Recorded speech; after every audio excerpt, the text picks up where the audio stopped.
Evangelho de Mateus, capítulo 5, apenas o verso 13, onde lemos assim: Vós sois o sal da terra. Ora, se o sal vier a ser insípido, como lhe restaurar o sabor? Para nada mais presta, senão para, lançado fora, ser pisado pelos homens. Meus irmãos, na conhecida oração sacerdotal do Senhor Jesus Cristo, que estivemos estudando nas nossas reuniões de sábado, através das leituras, da exposição que o pastor Lloyd Jones fez desse capítulo, encontra-se a seção que eu quero ler com os irmãos, porque, em outras palavras, ela expressa o que a figura utilizada pelo Senhor Jesus no versículo 13 do capítulo 5 de Mateus expressa. Nos versículos 15 até o verso 18 do capítulo 17 do Evangelho de João, aonde encontramos a oração sacerdotal do Senhor Jesus, nós lemos assim: dirigindo-se ao Pai, o Senhor Jesus disse: não peço, referindo-se aos seus discípulos, referindo-se à sua igreja, não peço que os tires do mundo, e sim que os guardes do mal. Eles não são do mundo, como também eu não sou. Santifica-os na palavra, na verdade, a tua palavra é a verdade. Assim como tu me enviaste ao mundo, também eu os enviei ao mundo. Não peço que os tires do mundo, e sim que os livres do mal.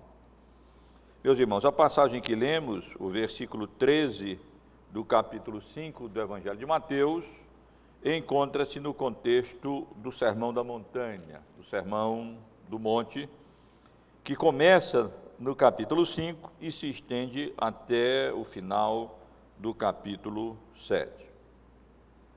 E os irmãos têm acompanhado a exposição que temos feito do Evangelho de Mateus desde o início, e durante os 9 últimos domingos, nós estivemos considerando aqui cada uma dessas bem-aventuranças.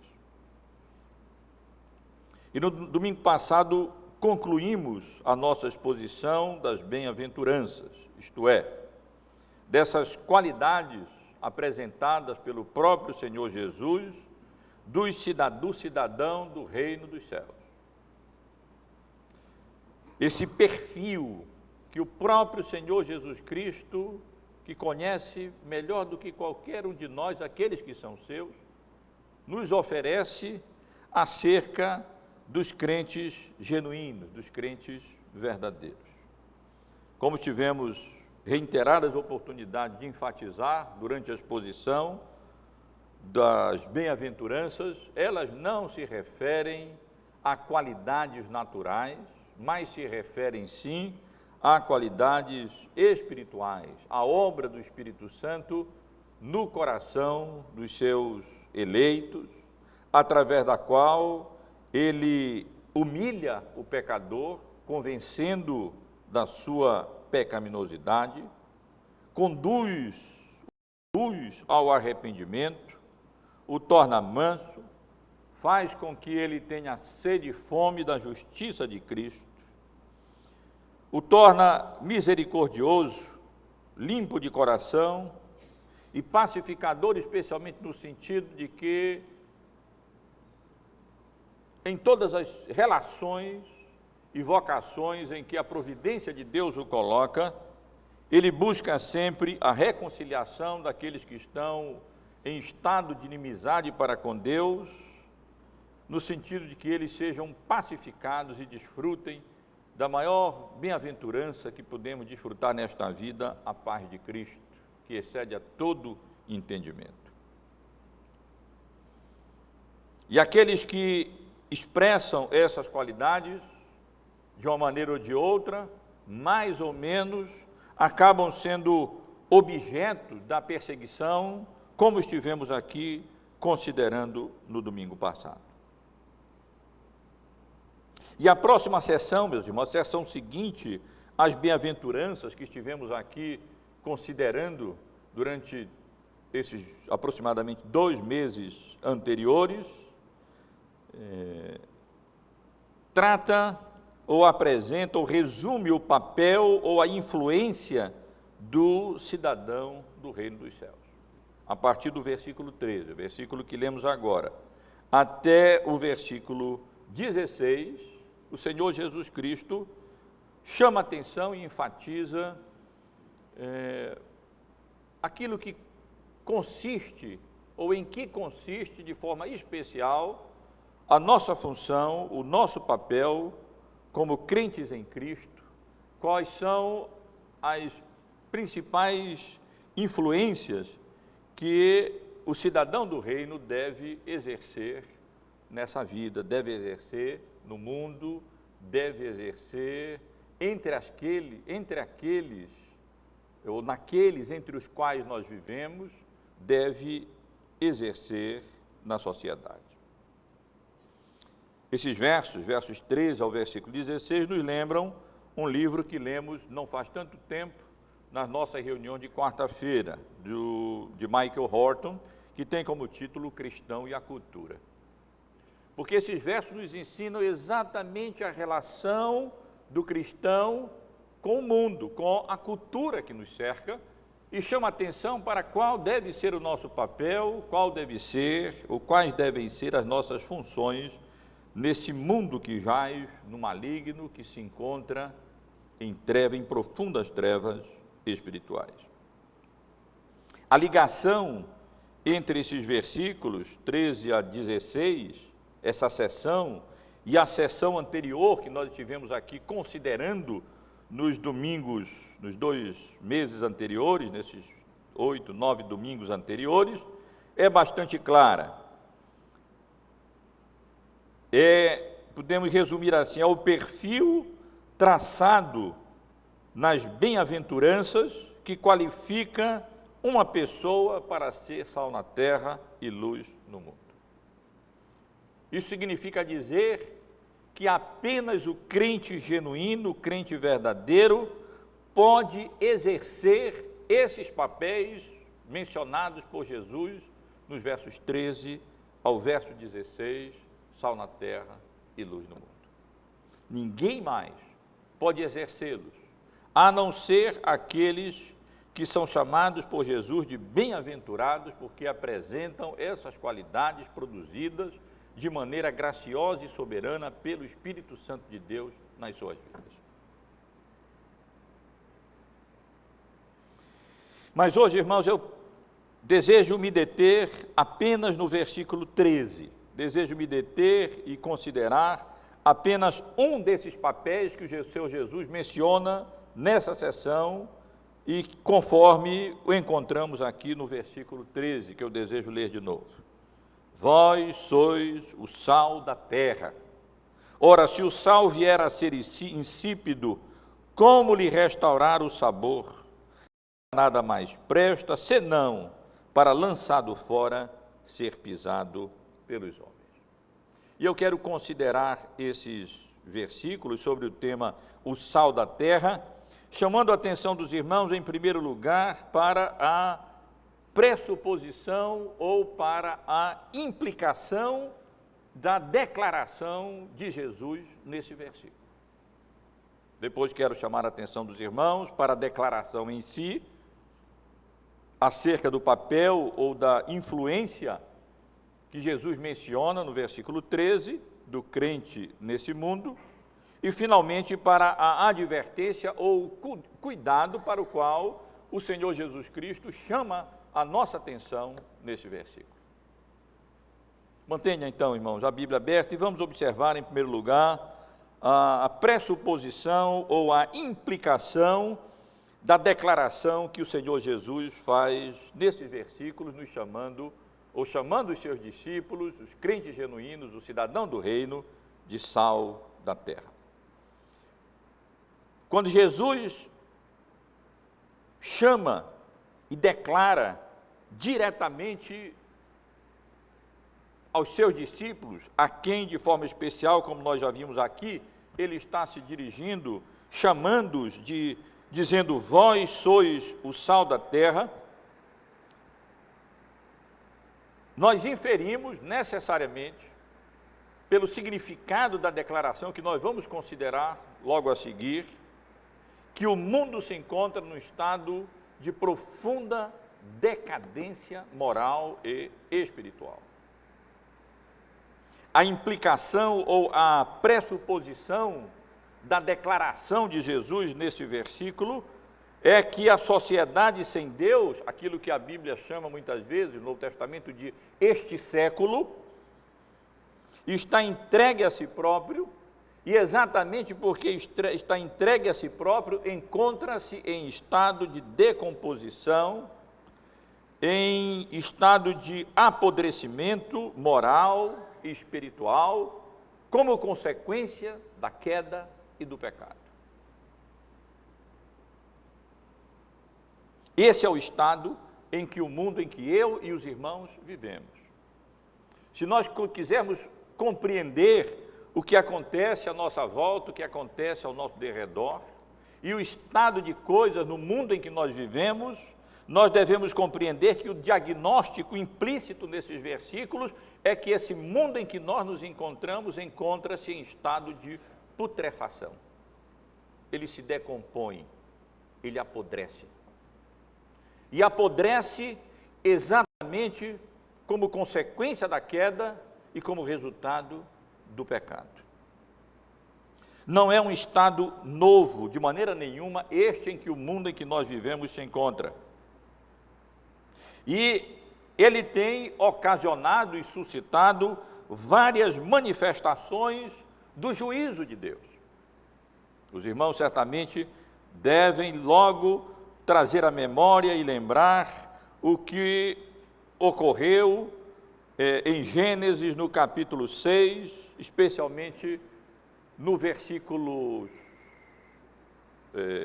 5 em diante, aonde nós encontramos o relato do dilúvio que Deus trouxe sobre esse mundo, exatamente porque, não muito tempo após criado, havia se corrompido, se depravado e estava dominado pela maldade e o pecado se multiplicava sobre a terra.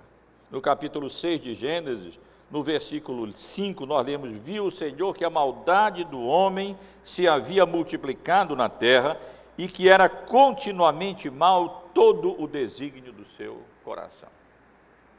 E foi exatamente essa constatação do estado de iniquidade, de pecado, de depravação, de decomposição moral do mundo criado que fez com que Deus manifestasse a sua justiça e o seu juízo através do dilúvio, preservando apenas uma família para daí dar continuidade à obra da salvação.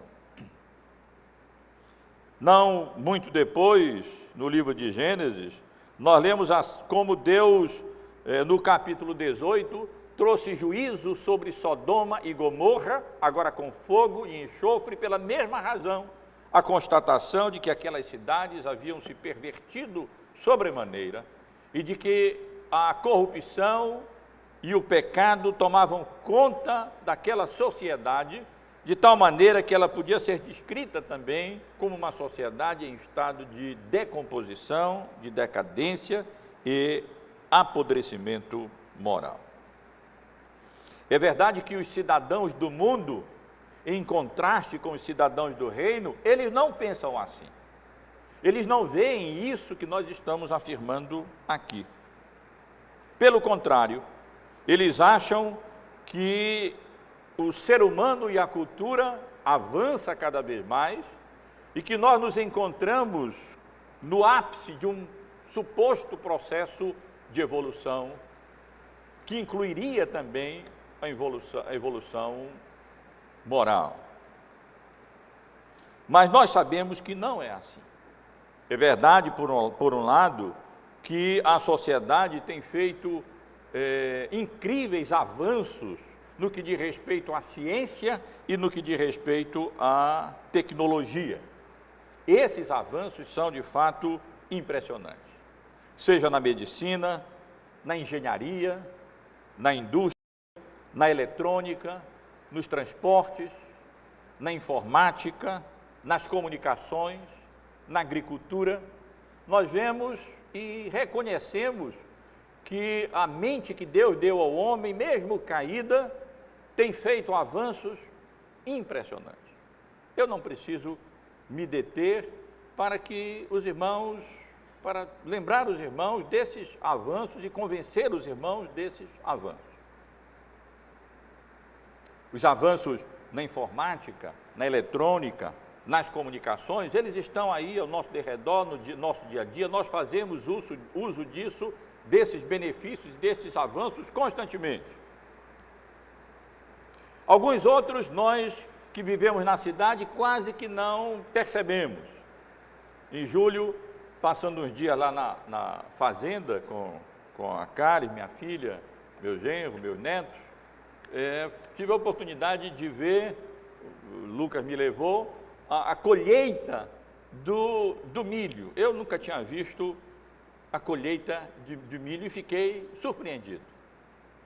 Como aquelas máquinas enormes vão passando no meio do milharal e vão, não apenas como eu pensava, colhendo as espigas, que já seria muita tecnologia para mim, extrair dali da árvore as espigas.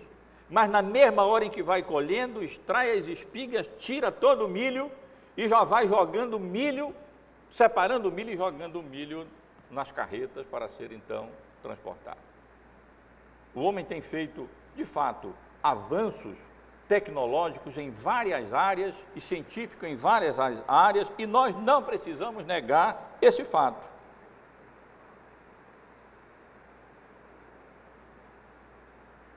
Mas a realidade, meus irmãos e irmãs, é que o germe mortal do pecado, ele contamina o mundo assim como os germes contaminam um pedaço de carne não conservado. E através de um processo silencioso e quase invisível, produz decadência, produz decomposição, produz apodrecimento e produz putrefação. Assim como nem vemos os germes que estão ali dentro de um pedaço de carne, ou então sobre um pedaço de carne, eles vão lentamente e silenciosamente contaminando a carne e ocasionando o seu apodrecimento. A grande realidade é que o pecado, ele opera de forma semelhante, silenciosa, às vezes quase imperceptível na sociedade, mas o seu resultado é catastrófico e o que ele produz é decadência, é apodrecimento, putrefação.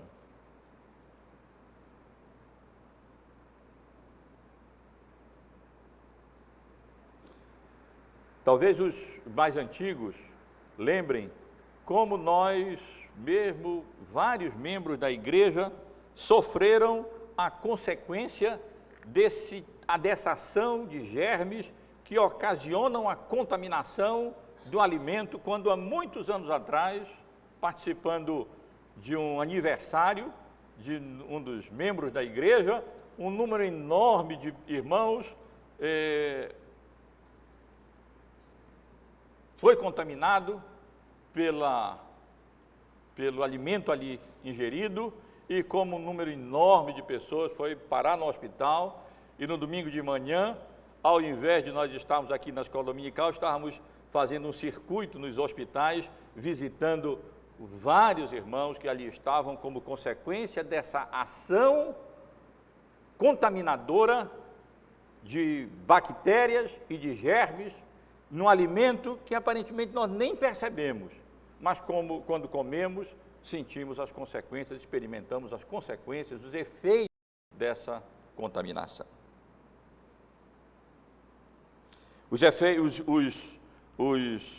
progressos científicos e tecnológicos são inegáveis, mas o mesmo não se pode dizer da esfera moral, o mesmo não se pode dizer na esfera social e na esfera pessoal. Ao mesmo tempo em que esses avanços são feitos, o que nós constatamos na sociedade, e a todo momento nós nos deparamos com isso, são evidências de uma profunda degradação, de uma profunda depravação moral.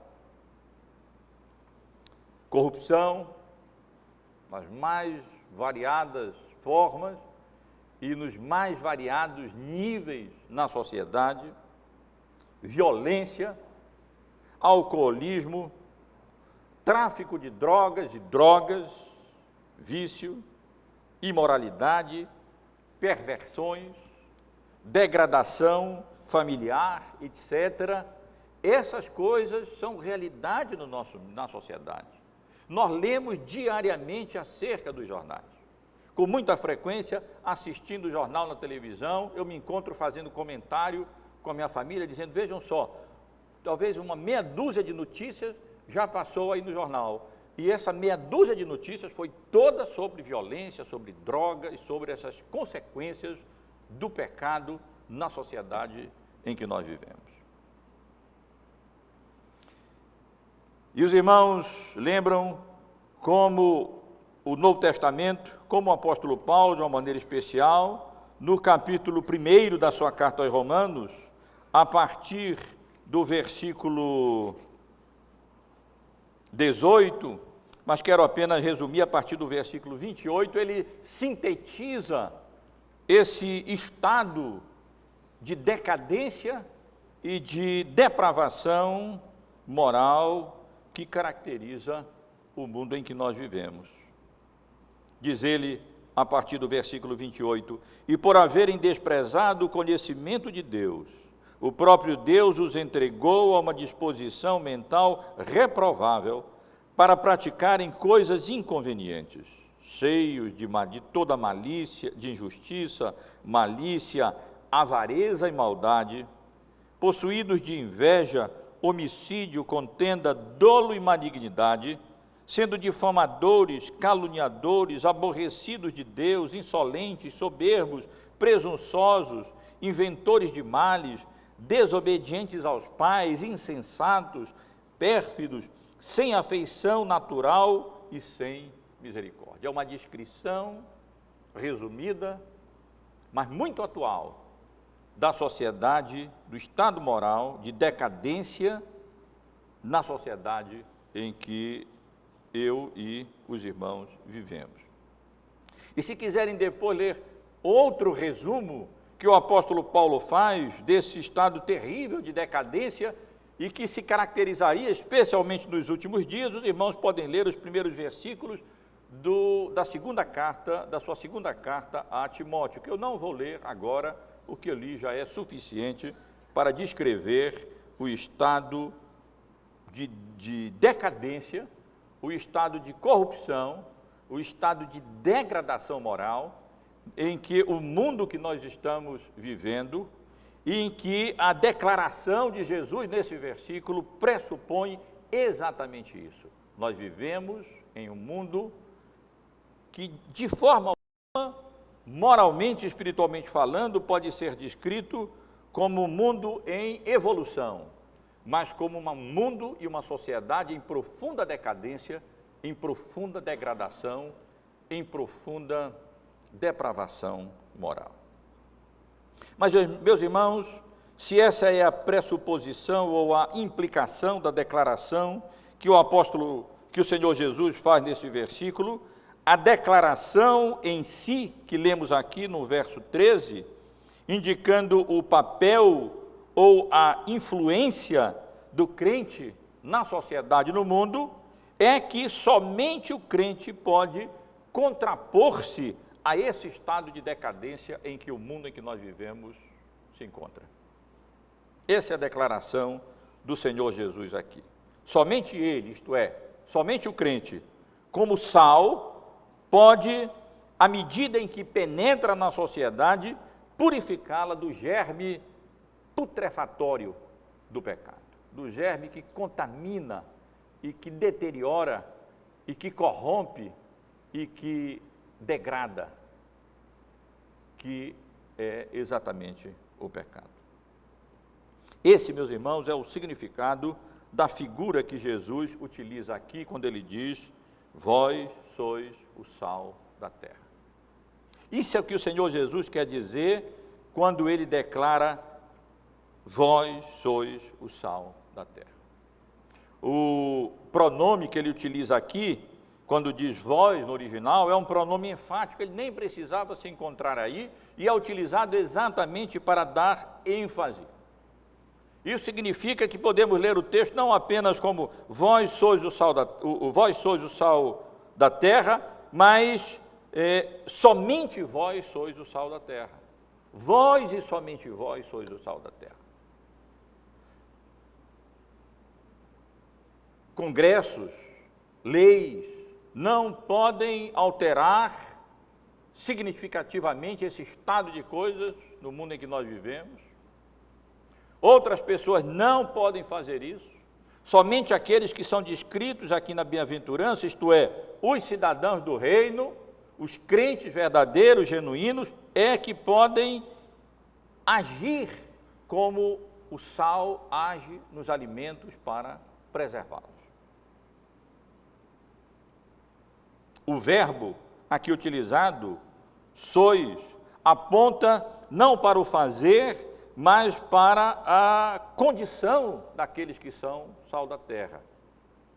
Jesus não enfatiza tanto aqui o fazer, mas ele está enfatizando aqui o ser. Ele está fazendo uma declaração e dizendo que o crente verdadeiro, o crente genuíno, o cidadão do reino, cujo perfil ele traçou nas bem-aventuranças, ele é o sal da terra. Especialmente em conjunto com a igreja, como a igreja genuína, a igreja verdadeira, é que tem a capacidade de agir de forma antisséptica, preservando esse mundo pecaminoso do estado de degradação moral em que ele se encontra. E quanto ao sal, meus irmãos, apesar do fato de que hoje ele é utilizado especialmente para dar sabor aos alimentos, como todos nós sabemos e conhecemos bem, não era assim na época do Senhor Jesus. Ele também era utilizado com o propósito de dar sabor aos alimentos. Exatamente por ser diferente do sabor dos alimentos, ele acrescentava o seu sabor e, como todos nós sabemos, a comida bem temperada com sal fica muito mais gostosa do que uma comida insossa, insípida, sem sal. Mas o ponto da figura que Jesus usa, e os bons comentaristas, estudiosos do Novo Testamento concordam com isso, não é o sabor, apesar dessa ser a característica do sal para nós hoje, na sociedade mais moderna. O ponto da comparação aqui é outro, é exatamente o fato de que o sal era utilizado como preservativo na época quando não havia ainda a geladeira, esse conforto moderno, produto da tecnologia que nós temos, que é a geladeira que preserva os alimentos. Na época, como ainda hoje, em lugares onde não há energia e onde não há geladeira ou freezer, ou se consegue o alimento todo dia, o alimento, a carne, o peixe, a ave, ou então, e esse era o processo utilizado na época e ainda utilizado com frequência hoje, o alimento era preservado dos germes e da contaminação, da deteriorização e do apodrecimento através do sal. E os irmãos sabem como isso ainda é praticado em alguns lugares, e como a comida salgada, uma carne de sal, uma carne de sol, ou um peixe salgado, é gostoso e faz parte do alimento ainda, do nosso alimento. Em algumas regiões do país, no Nordeste, por exemplo, a carne de sal é um alimento bem característico. Carne de sol, que é salgada. E, na realidade, exatamente esse era o uso principal do sal na época, e certamente é isso que Jesus quer enfatizar aqui quando ele declara, utilizando essa figura, que nós, os crentes verdadeiros, crentes genuínos, os cidadãos do reino, somos o sal da terra. O sal tem essa capacidade bactericida, ele tem essa capacidade de matar as bactérias e impedir que elas contaminem o alimento, e de forma, como eu mencionei, quase imperceptível, quando em contato com o alimento, ele então preserva o alimento da contaminação, preserva o alimento da deteriorização.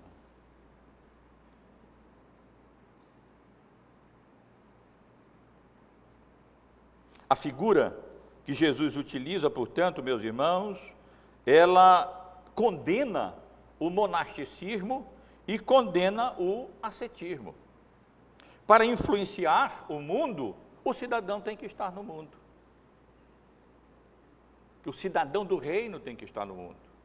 Assim como para o sal influenciar e preservar da contaminação a carne, precisa estar em contato com a carne, assim também o cidadão do reino, para influenciar e salgar o mundo, a sociedade, ele precisa estar em contato com a sociedade, precisa estar em contato com o mundo.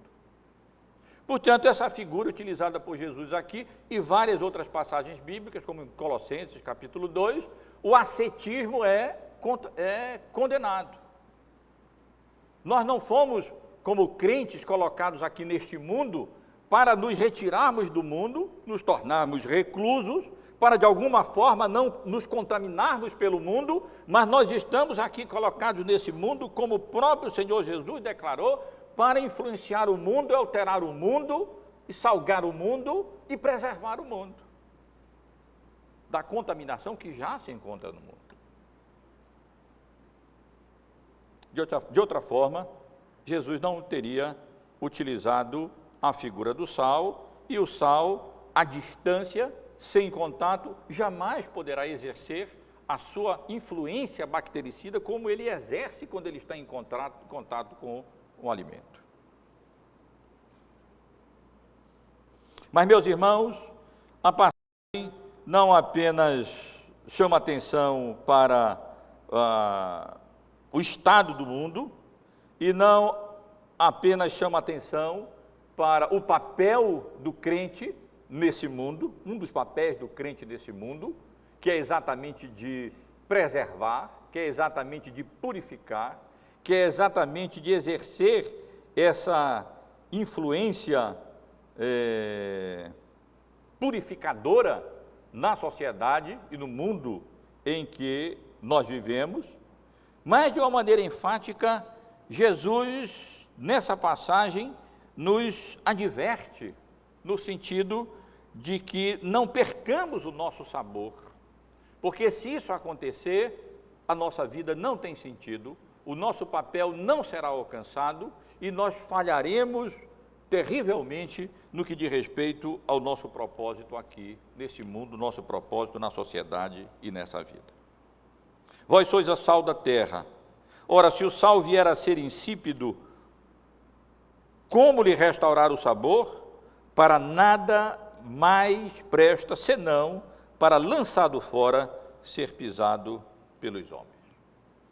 A passagem, portanto, chama atenção para a inutilidade do sal insípido.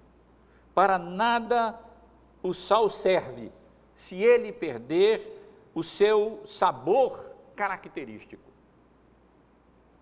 Até onde eu sei, o sal, naturalmente, ele não perde o seu sabor, ele não pode perder o seu sabor.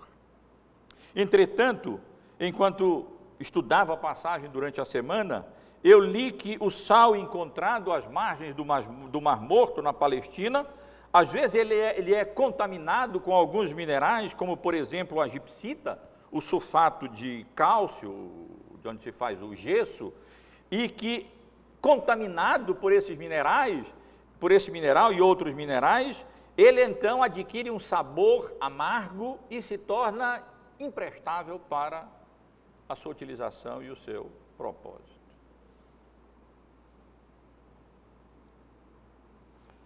E nesse caso, o sal não pode ser jogado em qualquer lugar, porque se ele for lançado em qualquer lugar, ele mata as vegetações.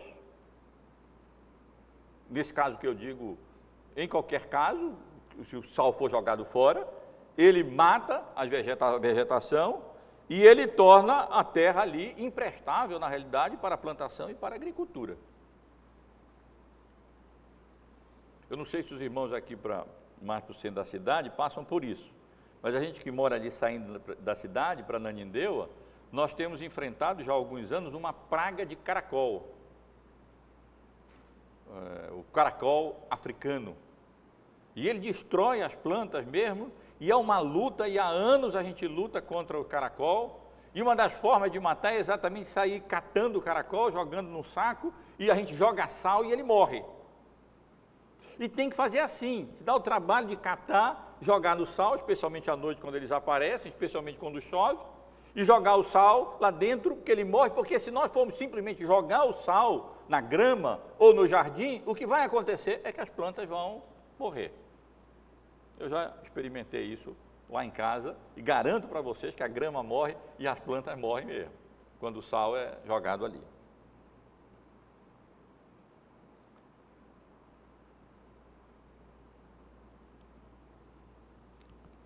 Chama a atenção dos irmãos e faça essa observação, que a comparação que Jesus faz aqui, e especialmente a advertência que nós encontramos aqui, quando ele diz, ora, se o sal vier a ser insípido, como lhe restaurar o sabor, para nada mais presta, senão para lançado fora, ser pisado pelos homens, que Jesus não está querendo ensinar de forma alguma que o homem, ou sugerir que o crente verdadeiro pode perder a sua salvação e assim se tornar uma pessoa absolutamente inútil. A Bíblia não ensina isso de maneira alguma, pelo contrário. A Bíblia ensina que nada nem ninguém poderá nos separar do amor de Deus que está em Cristo Jesus.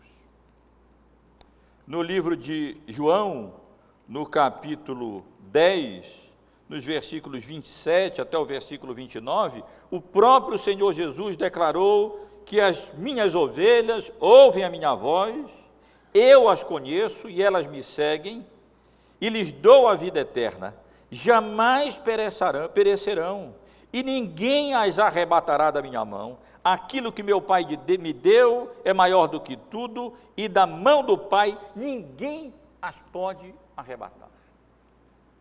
E com essas palavras simples, o Senhor Jesus ensina aquilo que o apóstolo Paulo, numa linguagem mais teológica, ensina em várias passagens. O crente jamais pode perder a salvação. Se ele pode ser de fato genuinamente descrito pelas bem-aventuranças, ele é o sal da terra. E ele jamais perderá a sua salvação. O que nós encontramos aqui, na realidade, é um alerta contra o mundanismo. É um alerta no sentido de que o crente, pelo mundanismo, ele pode se tornar desqualificado para exercer a sua influência preservativa e, para usar a linguagem, bactericida, a semelhança que o sal exerce sobre a sociedade, sobre aqueles que Deus, na sua providência, nos tem colocado nas nossas relações e nas nossas vocações. E não tenha dúvida, meus irmãos e irmãs, que é por isso que muitos crentes passam anos trabalhando no mesmo ambiente de trabalho, nas mesmas vocações, e tem um leque de conhecimentos, de convívio, de contato com um número enorme de pessoas, e não exerce a sua influência, e passam anos e anos e não conduzem uma pessoa a Cristo como seu Salvador e Redentor. Porque o mundanismo fez com que ele perdesse o seu sabor e se tornasse incapacitado de exercer essa influência purificadora entre aqueles que Deus, na sua providência, colocou como seus próximos espirituais. Se, por um lado, o cidadão do reino não deve isolar-se da sociedade, e essa figura implica nisso, como eu já ressaltei. Não peço que os tires do mundo, disse Jesus, mas que os livres do mal. Por outro lado, o crente não deve amoldar-se ao mundo, não deve, como lemos em Romanos 12, se conformar a este século, tomar a forma deste século. Não deve se deixar moldar pelo pensamento, pela atitude, pelos princípios, pela conduta, pelo padrão desse mundo, desse século, dessa sociedade em que nós vivemos. Senão, ele não poderá influenciar essa sociedade, ele se tornará ineficaz, ele se relacionar com um número enorme de pessoas, mas essas pessoas não serão salgadas, ele não as preservará da corrupção, da queda, do pecado, morte eterna, do apodrecimento moral e espiritual, porque na realidade eles próprios, que deveriam descontaminar o mundo, encontram-se contaminados pelo mundo. Assim como a gipsita pode contaminar o sal, de tal maneira que o seu sabor fica alterado, e ele não se presta mais para a sua atividade ou sua ação preservativa, assim também o crente, contaminado pelo mundo, moldado pela forma do mundo, ele perde a sua capacidade de salgar, de purificar, de salvar, de converter aqueles que Deus coloca ao seu derredor. Se por um lado, o crente precisa se relacionar com a sociedade para influenciá-la, e isso é verdade, por outro lado, ele não precisa se colocar em julgo desigual para isso, com o incrédulo. Ele não precisa se colocar em sociedade com a iniquidade, ele não precisa se colocar em comunhão com as trevas, através de casamento misto, através de sociedades com os incrédulos, através de amizade íntimas com aqueles que não foram salvos, não foram regenerados. Esse é o equilíbrio. Se por um lado nós somos aqui indiretamente exortados a não nos tornarmos reclusos do mundo, porque desse modo, sem contato com a sociedade, nós não poderemos influenciá-la. Por outro lado, a Bíblia nos ensina com clareza que nós também não devemos nos colocar em julgo desigual com os incrédulos, que nós não devemos nos colocar em relacionamentos muito íntimos com eles. Eles não devem ser os nossos maiores amigos, os amigos do peito, com eles nós não devemos nos casar e com eles nós não devemos fazer sociedades. É o que Paulo ensina na sua segunda carta aos Coríntios, no capítulo 6, a partir do versículo 14, uma passagem muito conhecida nossa. Não vos ponhais em julgo desigual com os incrédulos, porque que sociedade pode haver entre a justiça e a iniquidade, ou que comunhão da luz com as trevas, que harmonia entre Cristo e o maligno, ou que união do crente com o incrédulo, que ligação há entre o santuário de Deus e os ídolos? Porque vós sois santuário do Deus vivo, como ele próprio disse, habitarei e andarei entre eles, serei o seu Deus e eles serão o meu povo, diz o Senhor. Então, meus irmãos, contato com o mundo, para que possamos salgar o mundo, não significa julgo desigual, não implica em sociedade com a injustiça, nem em comunhão com as trevas.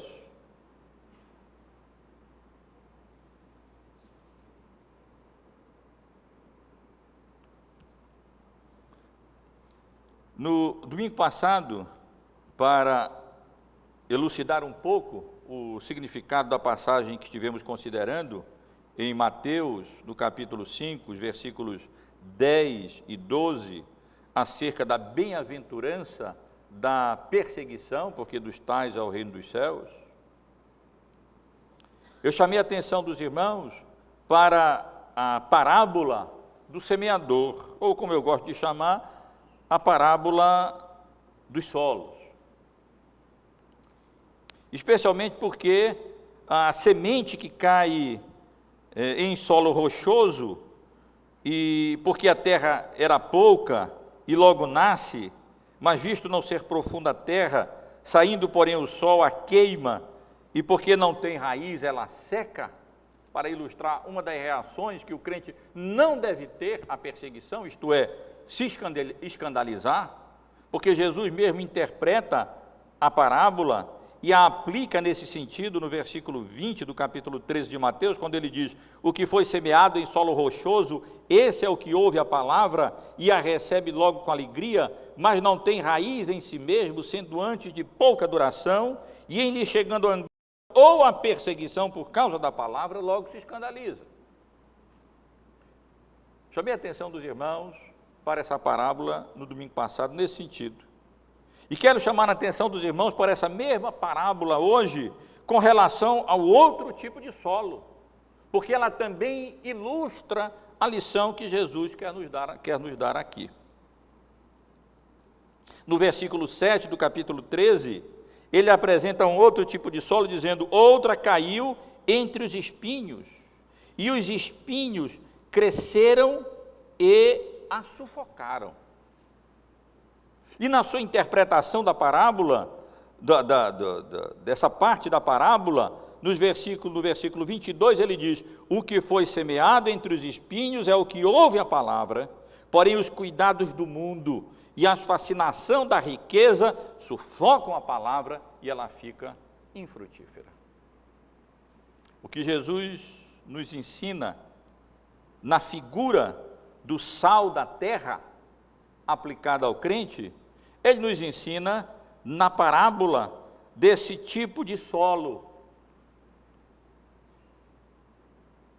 espinhoso que sufoca a semente e faz com que o mundanismo, os cuidados do mundo, alguns ilegítimos, outros até legítimos, mas colocados em proporção indevida, fazem com que um crente se torne infrutífero e que deixe de exercer o seu papel de sal na terra, purificando, através do seu testemunho, da sua vida e da sua palavra, a sociedade contaminada pelo pecado na qual ele vive.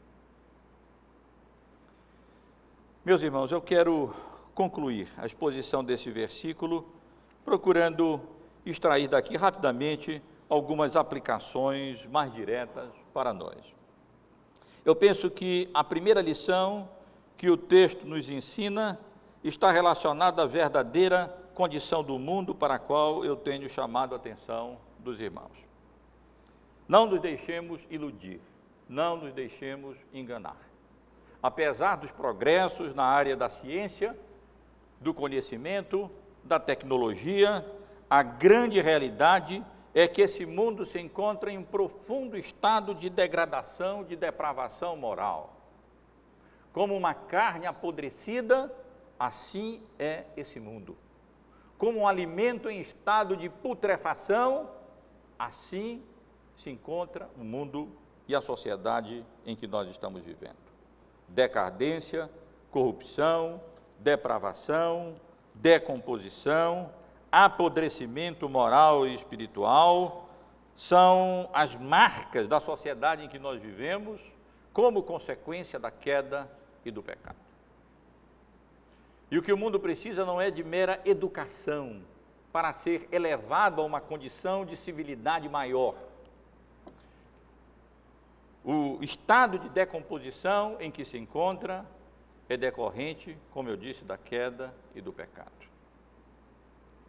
Mas esse texto nos ensina também uma gloriosa verdade acerca do crente, isto é, só ele é o sal da terra.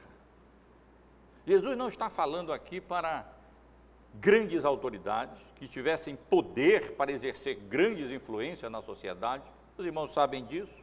Já estudamos aqui, já chamei a atenção para o contexto em que Jesus profere esse sermão do monte.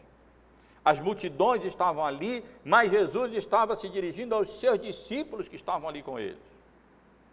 Homens humildes, pescadores, na maioria pessoas muito simples, sem recursos, pobres, à luz do mundo, no conceito do mundo, pessoas insignificantes.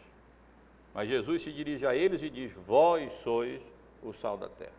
Não outros, não o imperador de Roma, não o rei da Palestina, não outros filósofos da época ou pessoas de grande conhecimento. Essas pessoas não são o sal da terra.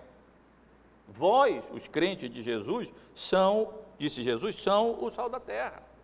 Sois o sal da terra. E essa é a gloriosa verdade acerca do crente. O crente, e somente o crente, pode exercer esse papel. Se ele é crente verdadeiro e genuíno, se ele pode legitimamente ser descrito pelas bem-aventuranças que nós encontramos aqui, a consequência é que ele naturalmente será sal da terra. Aonde ele se encontrar, ele vai exercer essa influência purificadora. Os palavrões vão diminuir, se não cessar, quando o crente se faz presente. A conversa torpe vai ser adiada. A corrupção, a iniquidade, a imoralidade, a depravação, o pecado, pela própria presença do crente, serão controladas. E mais ainda, ele pode exercer essa influência salvadora, regeneradora, que extrai, que tira o homem do estado de depravação, de corrupção e de pecado em que ele se encontra como consequência da queda. Essa é a gloriosa verdade acerca de nós, que essa palavra chama, essa passagem, para a qual essa passagem chama a nossa atenção. O crente verdadeiro, o crente genuíno, ele é, penso que estou usando a linguagem adequada aqui, o antisséptico de Deus nesse mundo.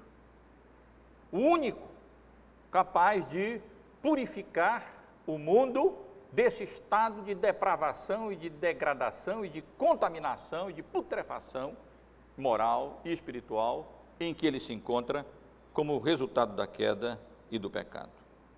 Somente ele, através da sua influência, do teu testemunho, do seu exemplo, do seu ensino, pode ser um instrumento da graça salvadora de Deus em Cristo, para conduzir aqueles que estão profundamente contaminados pelo pecado, e livrá-los, e curá-los, e purificá-los, e livrá-los, como o Evangelho faz conosco, nos arrancando da iniquidade, do pecado, e nos transportando para o reino do Filho do seu amor.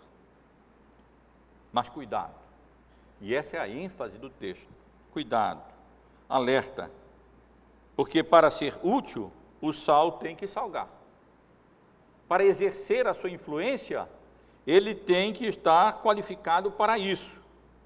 Se o próprio sal estiver contaminado pelos pensamentos, pelos conceitos, pelas ideias, pelo padrão moral do mundo, pelos propósitos do mundo, pelo mundanismo, para simplificar e sintetizar, ele estará desqualificado para salgar.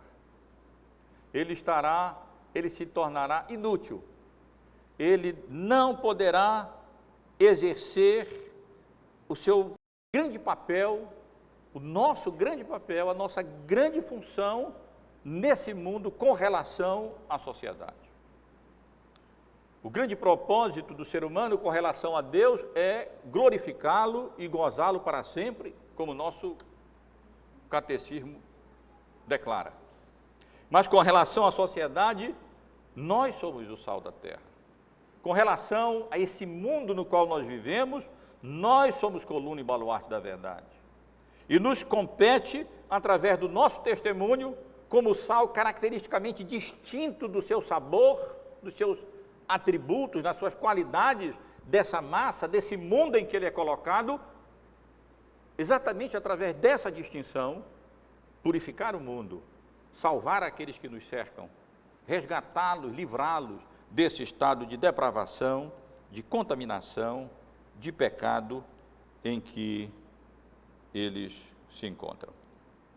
Se o próprio sal, eu repito, estiver contaminado por esses conceitos do mundo, pelas ideias do mundo, pelos padrões morais do mundo, ele se torna inútil para produzir fruto e exercer o seu papel e alcançar o seu objetivo e a sua função.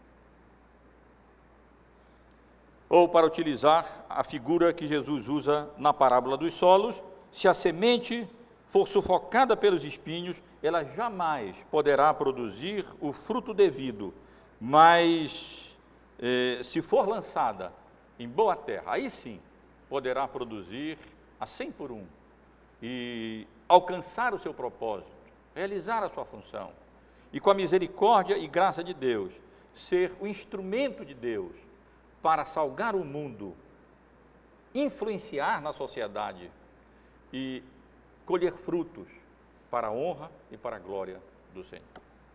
Eu não posso terminar, meus irmãos, essa mensagem senão perguntando aos irmãos ou individualmente: você tem sido sal da terra?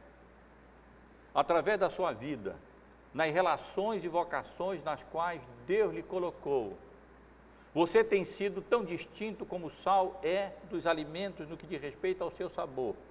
E por causa dessa propriedade, dessa qualidade distinta da sua vida, do seu testemunho e das suas palavras, você tem sido um instrumento da graça de Deus para alterar o ambiente em que você vive, que você trabalha, e agir de modo tão eficaz que aqueles que se encontram em estado de putrefação moral sejam arrancados dali e sejam salvos e sejam redimidos. Você tem sido instrumento da graça de Deus para conduzir aqueles seus próximos espirituais a Cristo como único e suficiente Salvador. Que Deus nos abençoe, meus irmãos e irmãs.